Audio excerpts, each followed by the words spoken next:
Okay, so I am here again for your assistance. I have been summoned by you guys because you are a bit worried about the exams that are coming up later in the year. I'm assuming it's later in the year, but we're going to assist you as much as we can. I am still learning and understanding because how I've figured out most of the ways to be able to answer the questions is to look at the mark scheme. Okay, so you have the question paper and you have the mark scheme. So a lot of this is going to be interpretive. So we're going to work on this together. And you guys can, in the comments, just write down a question, sorry, not a question, the question number and an answer, and I will try and assist you in answering that. So my explanations might not be fantastic, but I will do my very best to assist you guys, okay? Let's get started. So we are doing February, March 2024. You have only an hour and 15 minutes to answer these. You have 5 questions in total. Section A, you have to answer every single question. Section B, you only have 1 question to answer, but there's a choice to that, okay? 1 question, but there's 2 small A-B questions, okay? You are getting 40 marks for this. They each count. Please, guys. AS is way more difficult than IGCSE because even the best IGCSE student didn't get the most best what's it call it mark for AS levels. So they passed, they did fantastically. I'm not saying they failed, but you guys have to put in so much effort, okay? So you guys need to understand and practice and practice and practice. And I'm willing to assist you. You have a couple months still to go, but you need to practice. But I know you have internal exams coming soon. All right, so I kind of did try and do this earlier, but failed, and I'm trying to do one take of this. Okay, so 1A, 2A, 3A. These are simple questions. You can literally just answer them as definition questions, but you need full sentences, not just one tiny little 3 words. I need full sentences, and that proves that you are showing. So 1 to 2 sentences is what you need for those 1A, 2A, 3A. That is easy, easy, easy marks. You should be able to get 6. Simple. 6 out of 40. Done. Okay. The harder ones is going to the B questions. I'm not even looking at number 4 yet. We're doing B first. Okay. So, explain 1 factor of production needed for business activity. There are 3 marks. So, 1 is going to be for knowledge, 2 is for application. So now, why on earth what is application in this case for AS levels? You have to make up the example. Not like an IGCSE where you would find the application or example answer in the case study. There is no case study in this exam paper. You have to be using your general knowledge to answer this. So, explain 1 factor of production that is needed for business activity. What are the 4 factors of production? 1, 2, 3, 4. We have land, labor, capital, enterprise or entrepreneurship or whatever it's known as depending on the book that you are studying from. So, what is labor? Labor means we need people or employees that work in a business. What type of employees? They can be skilled, they can be unskilled. They are able to assist with making the business grow somehow.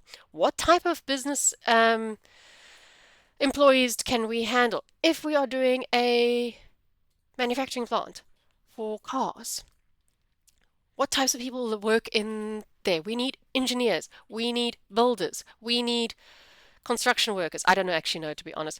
That's obviously for the physical parts of things. We need spray painters. But then we've also got people who need to do the sales. They need to do the purchasing. They need to find people to supply stuff. Those are examples that we are looking for. And that will give you those 3 marks. Okay, so 1 for knowledge, 2 application. You need to explain these are people that are working for the business and they either got skills or no skills. And types of an example is you make up the example. Then that's your 2 application. It's very simple. What is a dismissal? Sorry, not dismissal. Explain 1 impact on employees being in a trade union. What is a union, guys? This is a union that's going to keep people safe. Okay, so that's already an example, an impact for a trade union. It's going to keep people safe. How is it going to keep people safe? We're going to make sure that the environment is safe. There are no bad lighting. There is no the air pollution. There's no air pollution issues. Uh, there's nothing dangerous that's going to harm you. Those are the things that you want to consider. So, for example, in a factory, there are lots and lots of machines. How are we going to prevent people, or how are we going to make sure people are feeling safe? We can make sure that all the machines have warning labels. It sounds simple, but that, yes, you make things like you make sure there are safety protocols. You make sure that everything is kept safe for the employees to keep themselves safe from harm. That is an example. There are other examples here. Okay, and then explain one reason why a business may need finance. What does it mean by may need finance? Well, we may be starting the business, so we need capital. We might want to expand the business, so we may need a loan. Okay, you then can carry on with the answers there. Now, we are going to think of 4. Analyze one possible impact on a business operating below maximum capacity. You guys need to understand, what does maximum capacity mean? Meaning we are using all our workers, we are using all the resources that we have in the business, in the warehouse that we store all of our resources in. We are using all our machines at high capacity, etc., etc. So that is your example. That's one of the things you can think of. Analyze one possible impact on business of operating below maximum capacity. In this case, we could be using all our resources, but we're not. So if we worked at a high capacity, that means we are creating a lot of product. So now think of the opposite. We're now working below maximum capacity, so therefore we have got a low output. What does this result in? We are going to get a lower revenue.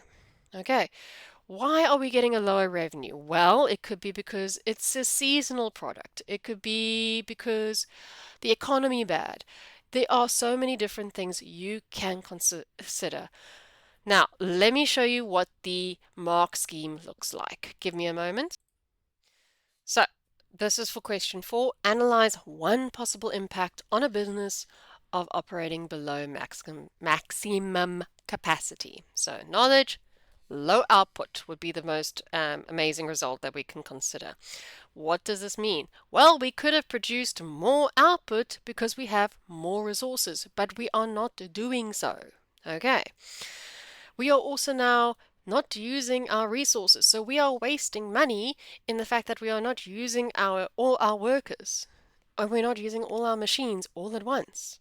So those are forms of application. What is the result now? Well, we're going to have bored people, I can tell you that, and we're going to have less revenue. Let's see what they've got. Fixed costs are spread over lower levels of products, so there are cost advantages are lost. Okay, so if we're not ordering a lot of resources, therefore we are not using the whole bulk buying process. I cannot remember the name of that, and I used to remember it so well. But anyway, you are going to obviously not get the cost benefit of buying lots and lots of product for a lower level price because you're not making a lot of product. Sorry for you. That is just how it works. You need to consider 2 of these analyses. Now, if I actually look at this, all of these answers are jumbled together. You guys, because it says here, responses may include. This is not hard set. You have to choose one of these, you have to choose one of these, you have to choose one of these. You have to make up the sentences. So you need to consider what is going to happen now. Oops, wrong area. Go away. Okay. You need to be able to combine all, and that's why I'm saying sometimes practice is going to assist you here, and it's going to assist me because I'm more better at marking it than I am with explaining it in this case, because sometimes you just need to practice, especially because the mark scheme is mumble jumbled. These are examples for the markers in this case. Okay. All right. Let's look at 5 and 6. I'm not going to do 5A and B because I did struggle with that. So I'm going to do 6A and B. Okay. So the question we have here is analyze two barriers of an entrepreneur when starting a business. Now, remember earlier I did say you don't have anything can be a barrier for an entrepreneur in the fact that if it prevents them from doing something, that's going to be a form of a barrier for them. But the examples that they've included are identifying business opportunities, obtaining finances, finding a location, competitive competition. And remember, you got two that you have to come up with. So I can literally just say obtaining finance and finding a location. Because again, you're going to have to create your own example and then you're going to have to explain how obtaining finance could be an issue. For example, the person is wanting to create a shopping mall. You are going to have to consider where you're going to get that money from. Are you going to be a sole trader? Are you going to be a uh, limited company? What type of business are you going to build? Because obviously you're going to need a loan to be able to get your finance. Okay. Have you done this before? Have you not? What people are you going to hire, etc., etc. Then you got to consider I need to find a location. Now, I can go to the sea where it's going to be very, very busy. There's going to be lots of people, etc., etc. But there are limitations to this whole issue, which means we are going to have to consider if we're choosing a location. Um, Salt in the wind is going to mean dirty, so therefore our money is going to be used on cleaning the property and maintaining everything that's metal to protect it from rust. What else can we consider as an issue?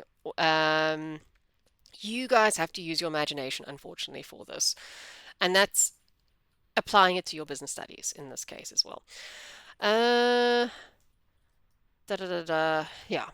My biggest suggestion, guys, is you really just need to be able to have both the question paper and the mark scheme. But you need to practice. You need to carry on writing and be able to build everything together. Okay. So the next thing they have an example here is they give a statement and you have to evaluate it for 12 marks. Where do the 12 marks come from? 222 knowledge, app, and analysis. So you need to get a pro and a con basically built up together. You guys, I've taught you before when you're doing these type of questions, usually you would have an evaluation or pre-evaluation at the beginning and then your main evaluation at the end. Now in this case, you're going to explain what an energy supplier is, what are environmental objectives, etc., etc. Then you are going to give me examples of what an energy supply is supposed to be. Um, what environmental objectives could be a problem or an issue in this case. And then you're going to bring up, okay, well, if because it's the public sector, we need to consider everyone gets energy. Um, Another objective could be is the public sector's business are unlikely to be driven by competition or profit, so prices can be kept lower.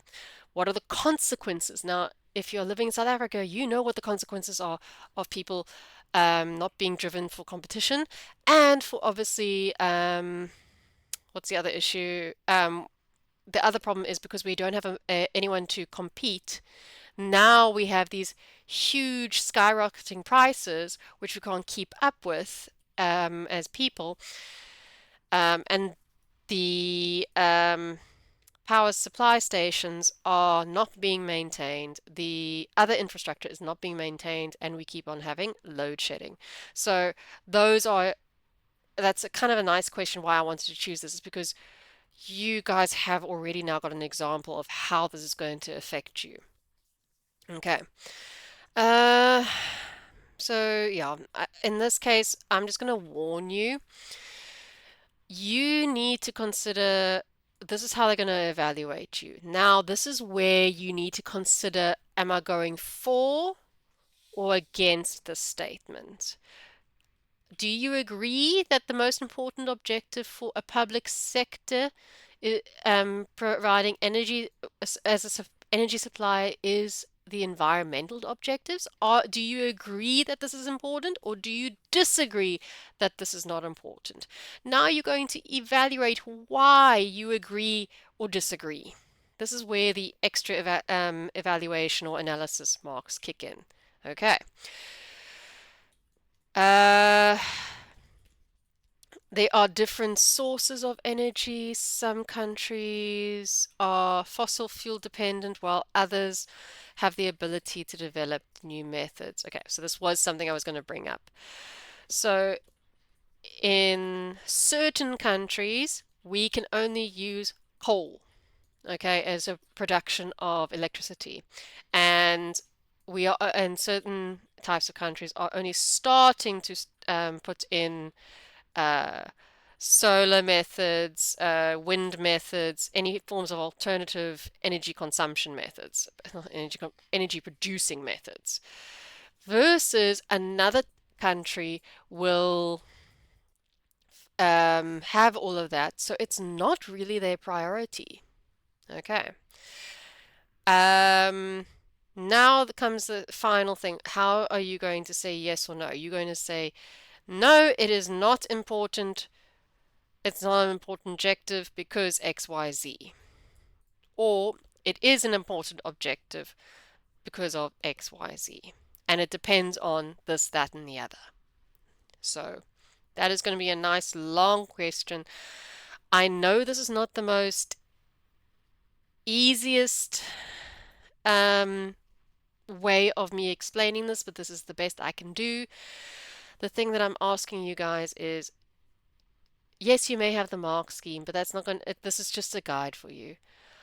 I want you guys to please, please, please choose a question, write it down, and I will give you a mark. Okay, and I will assist you as to how you could improve it as well. Okay, like I said, I can't do everybody's questions, but that is the best I can do. So I've helped you in this. I'm going to do more eventually, but you need to please help me in liking and subscribing to this channel. Okay. Thank you so much, and I'll see you again later.